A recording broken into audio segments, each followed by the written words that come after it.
जय हिंद साथियों, कमल sir YouTube channel में आपका हार्दिक स्वागत है। आज हम स्टार्ट करने वाले हैं फ्लेमिंग के वाम हस्त का नियम। आज का हमारा मोटिवेशनल कोड है, दिन तो ढल गया है, दिन तो ढल गया है, अभी तो पूरी रात बाकी है। दिन तो ढल गया है, अभी तो पूरी रात बाकी है। यूं ही नहीं मैं बैठ सकता हार कर, अभी कामयाबी से तो मुलाकात बाकी है। तो हो जाए तैयार, हो चुका है युद्ध आपका शुरू। हमारा 4 तारीख को हमारा एग्ज़ाम है। किस चीज़ का? साइंस का।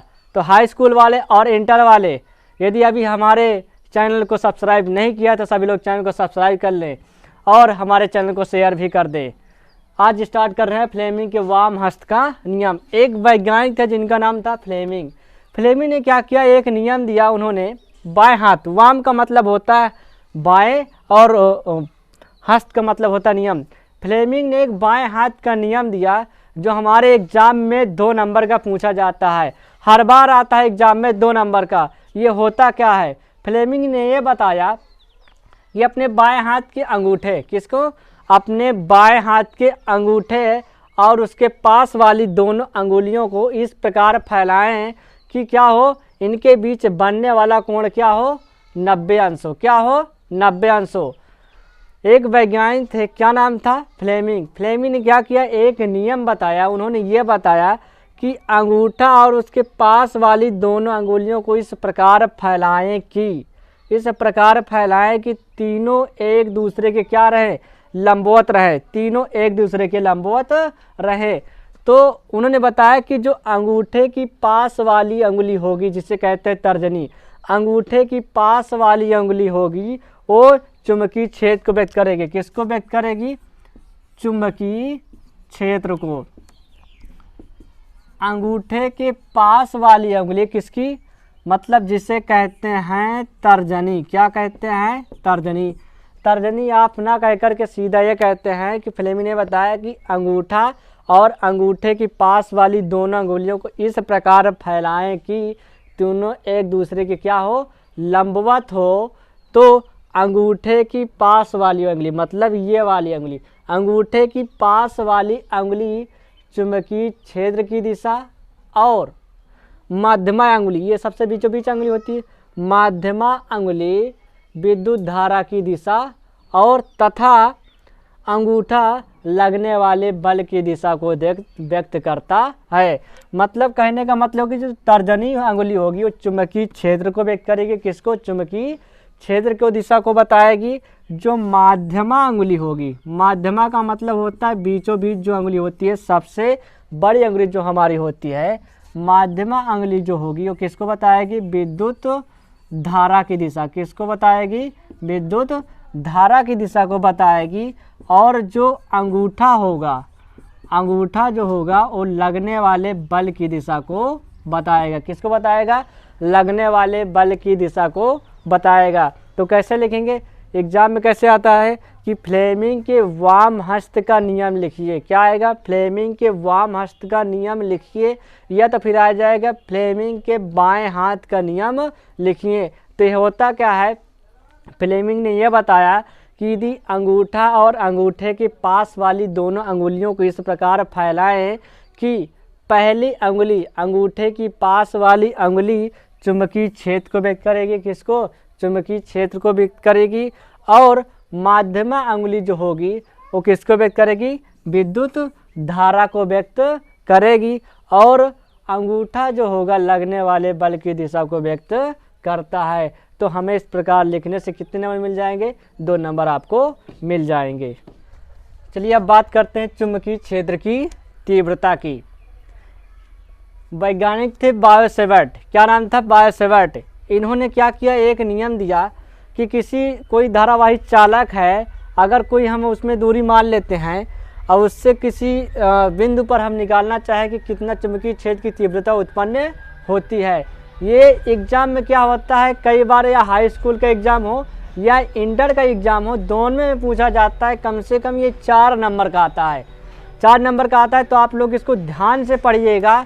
एक बार ध्यान से पढ़ लिए आपके समझ में आ जाएगा। ये होता क्या है, चुंबकीय क्षेत्र की तीव्रता। ये वैज्ञानिक थे बायो सेवर्ट, क्या नाम था, दो वैज्ञानिक थे, एक का नाम था बायो, एक का नाम था सेवर्ट।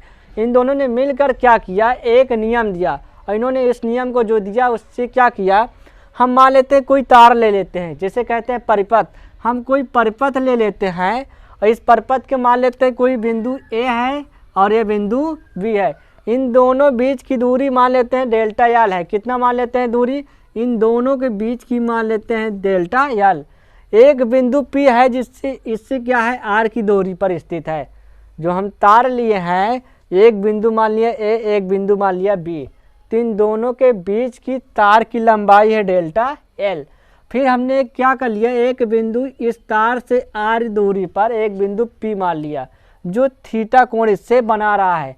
ये जो बिंदु आर से दूरी पर हमें ये स्थित बिंदु पी है, इस पर हमें विद्युत क्या ज्ञात करना है, चुंबकीय क्षेत्र की तीव्रता। चुंबकीय क्षेत्र की तीव्रता को हम व्यक्त करते हैं बी से। काहे से व्यक्त करते हैं, बी से व्यक्त करते हैं। तो हम मान लेते हैं कि माना कोई धारावाही चालक तार है, इसकी हम एक लंबाई मान लिए हैं बिंदु ए से बिंदु बी तक डेल्टा एल। बिंदु आर दूरी पर एक बिंदु पी है जिस पर हमें वैद्युत चुंबकीय क्षेत्र की तीव्रता ज्ञात करनी है। चुंबकीय क्षेत्र की तीव्रता को हम व्यक्त करते हैं बी से। काहे से व्यक्त करते हैं, बी से व्यक्त करते हैं। तो इन्होंने पहला नियम ये बताया, बायो सेवर्ट ने क्या बताया, इन्होंने ये बताया कि जो चुंबकीय क्षेत्र की तीव्रता होगी वो चालक खंड की लंबाई की क्या होगी, अनुक्रमानुपाती होगी। क्या होगी, अनुक्रमानुपाती होगी।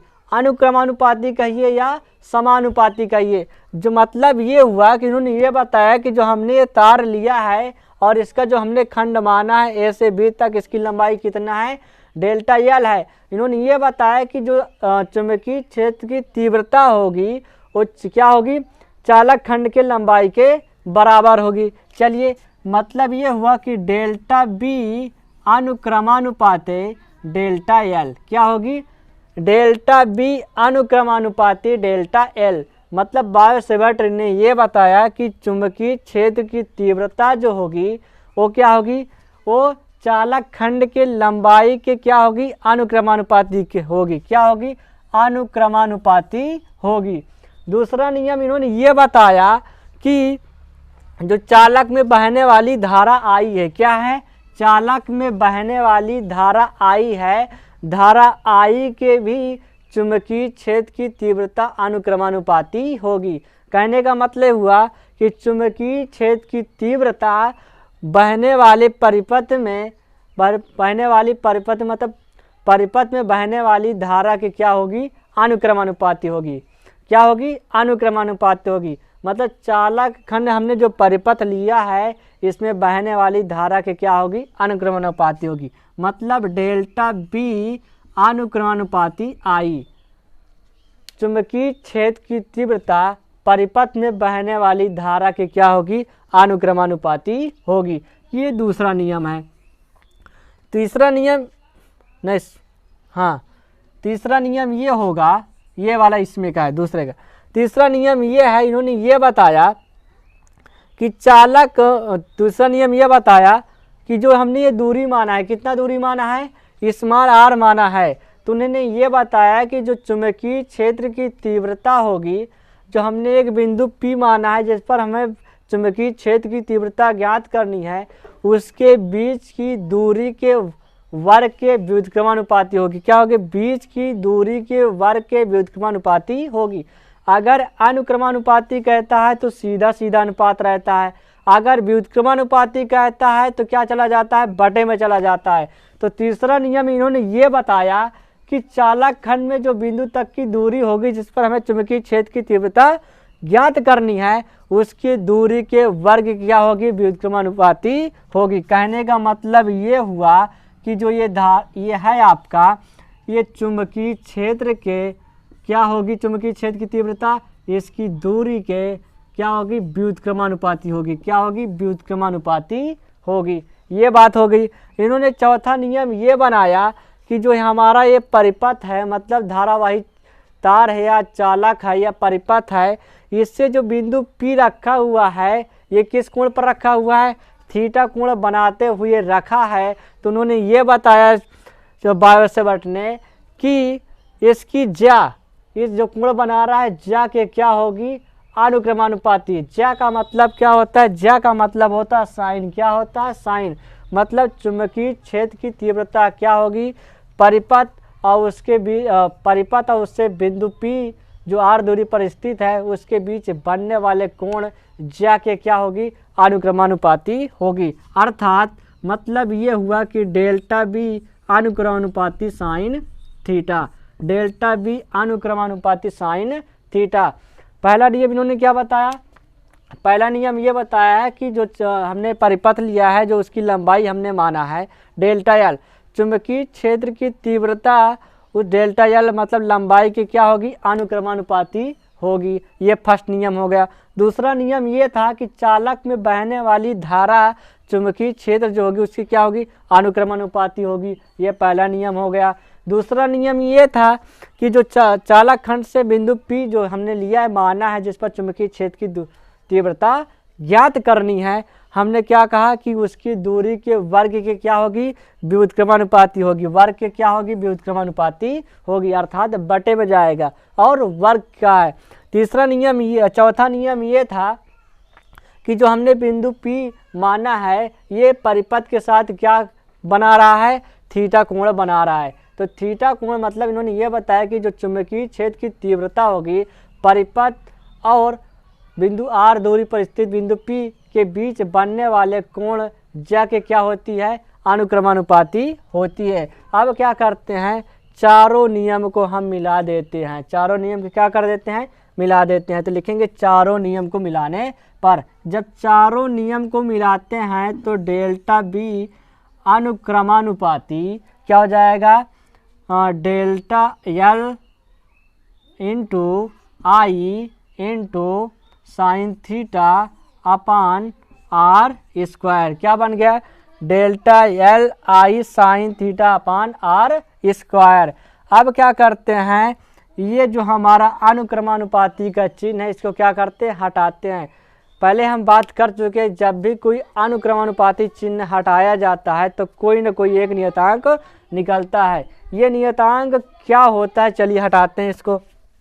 ये जो अनुक्रमानुपाती होता है इसको सीधा सीधा लिख लेते हैं, डेल्टा बी हटा लेते हैं, अनुक्रमानुपाती का चिन्ह लगाते हैं। यहाँ एक अनुक्रमानुपाती है म्यू 0/4 पाई, क्या आता है, म्यू 0/4 पाई। और इसको सीधा लिख लेते हैं I delta L sine theta upon R square. Delta B बराबर आ गया mu 0/4 pi I delta L sine theta upon R square. ये होता क्या है, म्यू 0/4 पाई क्या एक नियतांक है, और म्यू 0 जो होता है ये क्या होता है, चुंबकशीलता है। क्या है, म्यू 0 होता है चुंबकशीलता, और म्यू 0 का मान होता है 4 पाई इंटू, म्यू 0 का मान होता है 4 पाई इंटू 10⁻⁷। क्या होता है, म्यू 0 का मान होता है 4 पाई इंटू 10⁻⁷। तो यदि हम इस म्यू 0/4 पाई की वैल्यू निकालना चाहते हैं तो हम क्या कर देते हैं, म्यू 0 की जगह हम इसका मान रख देते हैं। तो जैसे ही मान रखेंगे 4 पाई इंटू 10⁻⁷ अपान 4 पाई, तो ये 4 पाई से क्या हो जाता है, कैंसिल हो जाता है, तो 10⁻⁷। तो हम जब आंगिक प्रश्न हल करते समय म्यू 0/4 पाई की जगह हम रख देते हैं 10⁻⁷। क्या रख देते हैं, 10⁻⁷। अगर आप यहाँ तक प्रूव्ड कर ले जाते हैं तो आपको ये कम से कम 4 नंबर का आता है, हाई स्कूल और इंटर दोनों में आता है। तो आप लोग इसको ज़रूर दोहरा लीजिएगा। चलिए अब बात ये सर्पी वाला जो हो, मैं आपको 3 बार